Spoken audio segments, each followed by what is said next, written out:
Je suis Jean-Marc Pichon, donc je suis candidat aux élections municipales à Saint-Pierre-des-Corps. Je suis à la tête de la liste Saint-Pierre-des-Corps, changeons d'air. Cette liste, elle s'est constituée au fil des mois autour de notre démarche d'élaboration d'un projet pour Saint-Pierre-des-Corps. Pendant les mois de juillet, août et septembre, nous avons fait circuler dans Saint-Pierre, nous avons visité des familles autour d'un questionnaire extrêmement complet qui nous demandait parfois jusqu'à plus d'une heure d'entretien pour voir quels étaient les besoins, les ressentis des habitants de Saint-Pierre pour leur ville et pour l'avenir de leur ville. Avec ces constats-là, nous avons monté des ateliers participatifs de manière à monter un projet et élaborer un projet pour Saint-Pierre-des-Corps, et la liste, elle s'est constituée autour de ce projet avec des gens qui nous disaient tiens, ça m'intéresse, je voudrais bien gratter un peu plus sur ce sujet-là, et au fil du temps se prenant au jeu, pour certains ils ont pris la décision de nous rejoindre et de se présenter avec nous pour les élections. Elle est très présente, la société civile, et ce que je disais tout à l'heure, c'est que c'est assez paradoxal. On dit souvent, et c'est vrai que le monde de la politique, le monde des décisions politiques est un peu coupé de la population d'une manière générale, mais dans le même temps, on constate que beaucoup de gens souhaitent s'engager à la condition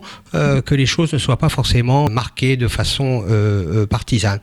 Je pense que c'est un espoir. Moi, je pense que la démocratie, elle est en crise, elle est malade, et je pense qu'elle peut renaître de l'implication locale et très concrète des gens qui veulent prendre des responsabilités sur des projets qui peuvent intéresser une commune, par exemple. La métropole, c'est un levier extrêmement important pour les communes dont fait partie Saint-Pierre de l'ancienne agglo. On a trop tendance à considérer que la métropole, ce serait une espèce de monstre froid et technocratique, un peu éloigné des habitants et qui tirerait les ficelles d'un peu loin.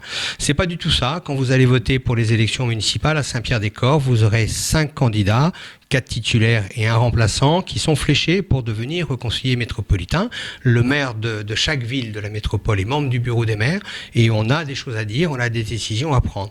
Il faut bien se rendre compte que dans un tas de grands sujets comme la voirie par exemple ou les transports, c'est la métropole qui a la main et qui a la compétence. Donc la métropole, c'est important, et il faut que les citoyens, petit à petit, l'investissent également. La tranquillité et la sécurité, c'est la première des préoccupations qui est ressortie des habitants de Saint-Pierre, quel que soit leur quartier, je tiens à le préciser.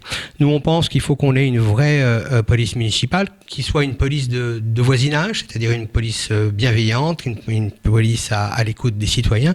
Il n'y a actuellement que 3 policiers municipaux à Saint-Pierre. Nous pensons qu'il faut en recruter 7 de plus sur 3 ans.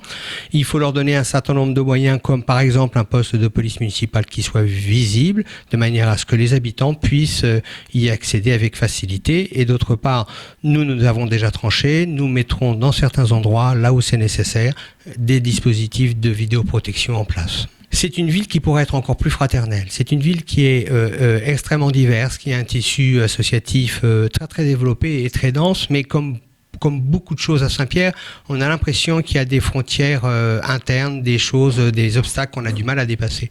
Notre rôle, ça va être de faire tomber ces frontières et de rétablir les circulations entre les gens de manière que de culture à culture, les gens puissent dialoguer, faire des choses ensemble. Et dans la fraternité, nous incluons aussi les personnes porteuses de handicap. On pense que ce sont elles qui sont les premières expertes pour les équipements publics en rapport avec leur handicap, et c'est à elles que nous allons demander avec nous de constituer un groupe d'évaluation de manière à pointer quels sont les points sensibles sur lesquels il faut agir en priorité. L'intergénérationnel, c'est important aussi. Il y a aussi trop de frontières entre les âges. On pense qu'il y a des endroits sur lesquels on pourrait avoir des espaces communs entre des habitants plus jeunes et des habitants plus âgés. Par exemple, entre la résidence personnes âgées et l'école qui est toute proche, il pourrait y avoir des temps et des espaces dans lesquels les générations pourraient se rencontrer. On sait que c'est bénéfique aux deux générations que de pouvoir se rencontrer.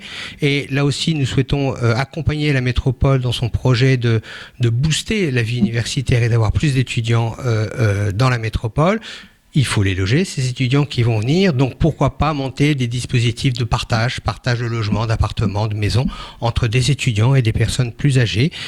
les uns et les autres pouvant y trouver des avantages. Et quand je parle d'avantages, je parle également d'avantages humains, de chaleur humaine et de relations. La culture, elle est d'une richesse incroyable à Saint-Pierre-des-Corps. Vous avez des artistes dans tous les domaines, mais là aussi, malheureusement, ils sont un peu coupés les uns des autres. Et surtout, le public ne vient pas forcément.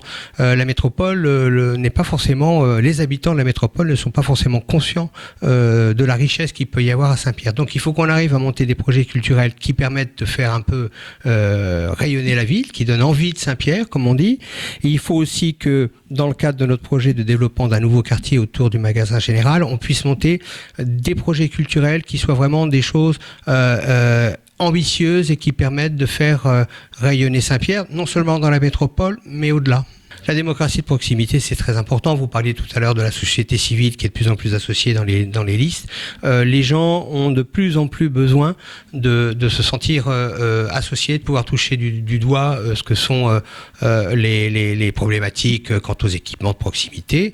Il faut que dans tous les projets que la ville va monter, les habitants soient associés et soient éventuellement codécisionnaires. Je pense par exemple à la question des rythmes scolaires qui a eu beaucoup de difficultés à susciter un consensus à Saint-Pierre. Dans le cadre d'une grande conférence citoyenne autour de l'adolescence, de la jeunesse et de l'enfance, nous demanderons aux représentants de la société civile, aux habitants, aux parents, aux enseignants, aux ATSEM, à toutes les personnes qui interviennent auprès des écoliers, de nous donner leurs sentiments et d'essayer de faire surgir un consensus. Nous lancerons une consultation autour de ça et le maire que je serai et la majorité municipale que j'emmènerai garantit qu'elle suivra le sentiment majoritaire. Eh bien, ce que je voudrais dire aux électeurs de Saint-Pierre-des-Corps, c'est que ce projet, on l'a fait avec eux, on l'a monté avec eux, on le porte et on souhaite qu'ils rencontrent un écho qui permette vraiment à notre ville de changer d'air, de changer de siècle. Donc, c'est à eux de décider maintenant et nous sommes impatients dès dimanche soir, dès le premier tour, de savoir quel va être le message qu'ils vont nous passer. Merci beaucoup.